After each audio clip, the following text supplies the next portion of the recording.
आज हम attack on Titan part 1 नाम की एक एक्शन फैंटेसी फिल्म के बारे में बात करने जा रहे हैं। तैयार हो जाए क्योंकि इस रीकैप में कहानी के अहम खुलासे स्पॉयलर्स हैं। 100 साल पहले टाइटन नाम के इंसानों जैसे दिखने वाले विशाल जीव आए और उन्होंने अपने रास्ते में आने वाले हर इंसान को खाकर लगभग पूरी मानवता को खत्म कर दिया। जिंदा रहने के लिए इंसानों ने अपने शहरों के चारों ओर बड़ी बड़ी दीवारें बनाई और कई सालों तक शांति से रहे। हालांकि किसी को नहीं पता था कि वे दीवारें कब तक उनकी रक्षा कर पाएंगी। एक दिन सबसे बाहरी दीवार के अंदर एरन अपने दोस्तों आर्मिन और मिकासा से मिलता है। एक पुरानी मिसाइल के ऊपर खड़े होकर एरन मजाक में उन्हें चिढ़ाता है, लेकिन आखिर में खुद ही शर्मिंदा हो जाता है। वह बताता है कि पूरी जिंदगी दीवारों के अंदर कैद रहकर वह कितना परेशान महसूस करता है और कहता है कि वह जानना चाहता है कि उनके बाहर क्या है। गुस्से में एरन मिसाइल पर लात मारता है और गलती से समुद्र की एक छिपी हुई पेंटिंग सामने आ जाती है, जिससे सब हैरान रह जाते हैं। मिकासा सोचती है कि असल जिंदगी में समुद्र कितना सुंदर दिखता होगा। एरन उससे कहता है कि अगर वे वहाँ से जाने का फैसला करें तो किसी दिन वे इसे अपनी आंखों से देख सकते हैं। बाद में ग्रुप चुपके से बाहरी दीवार के निचले हिस्से के पास पहुंचता है और उसके विशाल आकार को देखकर हैरान रह जाता है। एरन दीवार पर चढ़ना चाहता है, लेकिन उसके दोस्त उसे रोकने की कोशिश करते हैं क्योंकि उन्हें सजा मिलने का डर होता है। आर्मिन एरन को याद दिलाता है कि माना जाता है कि दीवारों के बाहर अनगिनत टाइटन मौजूद है। हालांकि एरन यह मानने से इनकार कर देता है कि टाइटन अभी भी जिंदा है, क्योंकि 100 से ज्यादा सालों से किसी ने उन्हें नहीं देखा है। उनकी बहस में अचानक बॉर्डर पेट्रोल गार्ड्स दखल देते हैं और उन्हें प्रतिबंधित इलाके से हटाने की कोशिश करते हैं। जब एरन अपने दोस्तों को गिरफ्तार होते देखता है तो वह बिना नतीजों की परवाह किए गुस्से में गार्ड्स पर हमला कर देता है। ठीक उसी समय जब सैनिक उसे मारने ही वाले होते हैं, ज़ेल्डा जो एरन के पिता का करीबी दोस्त और सैनिकों का कप्तान है, बीच बचाव करता है और लड़ाई रुकवाता है। वह वादा करता है कि नियम तोड़ने के लिए वह बच्चों को खुद सजा देगा। गार्ड्स के जाने के बाद ज़ेल्डा एरन के लापरवाह व्यवहार पर हंसता है, लेकिन लड़के की आजादी की चाहत को भी समझता है। वह बताते हैं कि सेना ने हाल ही में दीवारों के बाहर की दुनिया का पता लगाने का फैसला किया है, ताकि उन्हें अपनी जान जोखिम में न डालनी पड़े। तभी शहर में जोरदार धमाका होता है। जमीन भूकंप की तरह जोर जोर से हिलने लगती है।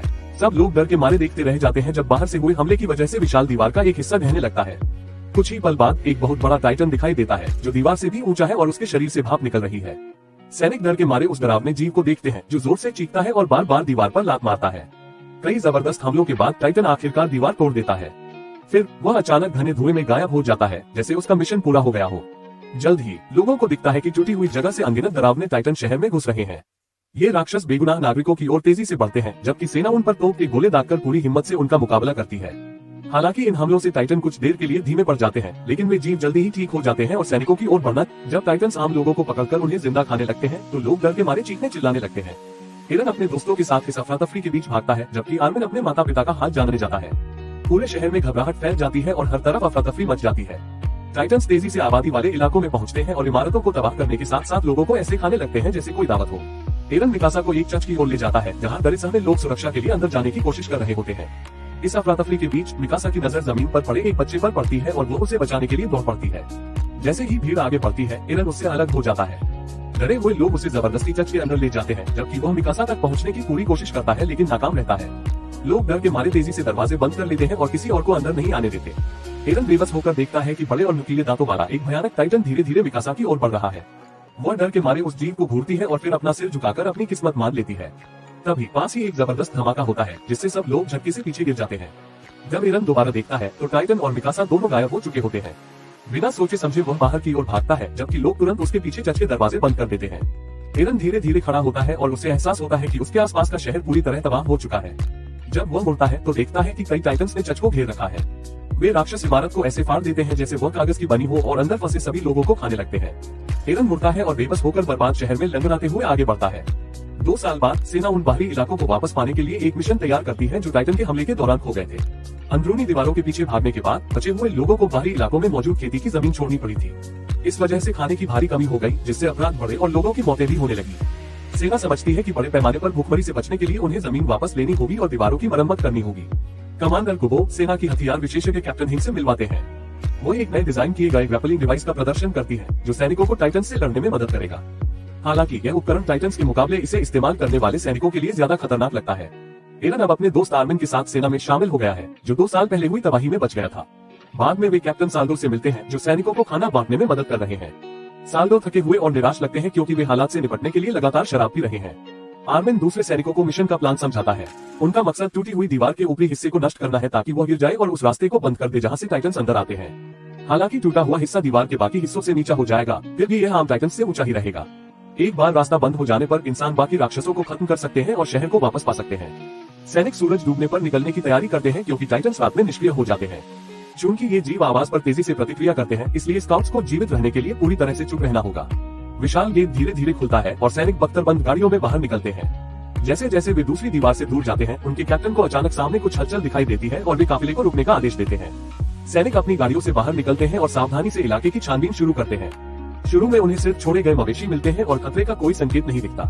अचानक सैनिकों में से एक हियाना पास की एक इमारत के अंदर से बच्चे के रोने की आवाज सुनती है।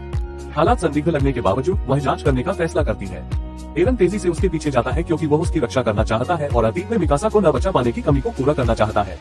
दोनों खाली इमारतों में और अंदर जाते हैं और जल्द ही एरन को भी रोने की आवाज सुनाई देने लगती है। बिना किसी चेतावनी के अचानक हियाना के चेहरे पर एक चिपचिपा तरल पदार्थ गिरता है। दोनों धीरे धीरे ऊपर देखते हैं और छत पर एक छोटा टाइटन पाते हैं जो एक इंसान के शरीर को खा रहा है।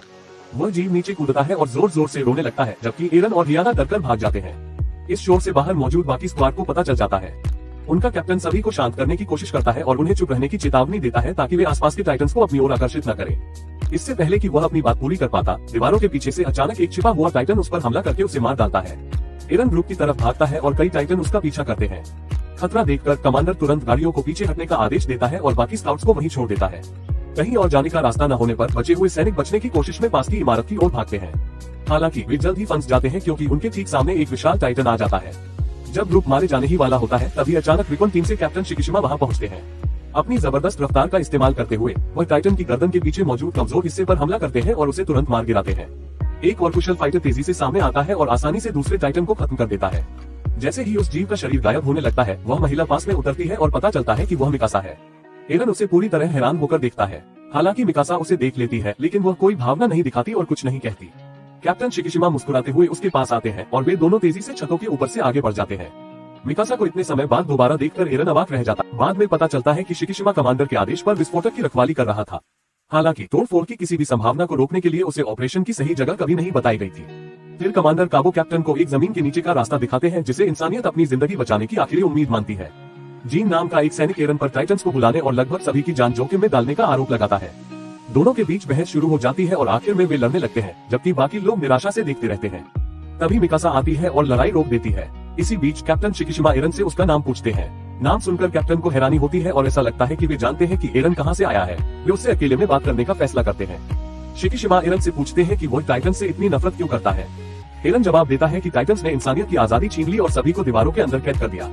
हालांकि शिकिशिमा उससे सहमत नहीं होते। उनका मानना है कि इंसानियत अपनी तकलीफों के लिए खुद जिम्मेदार है, क्योंकि इतने सालों तक दीवारों के पीछे छिपे रहने के कारण लोग कमजोर हो गए थे। उनके अनुसार इंसानियत बेबस मवेशियों जैसी हो गई है जिन्हें अब लड़ना नहीं आता।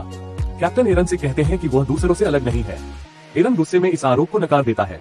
शिकिशिमा मुस्कुराते हैं और एरन को अपने डर पर काबू पाने और टाइटन से लड़ने के लिए प्रोत्साहित करते हैं, अगर वह सच में अपनी आजादी वापस पाना चाहता है। उस दिन बाद में एरन मिकासा को एक टूटे हुए पियानो के पास खड़ा पाता है। वह उससे कहता है कि उसे जिंदा देखकर राहत मिली है, लेकिन मिकासा गर्मजोशी से जवाब नहीं देती।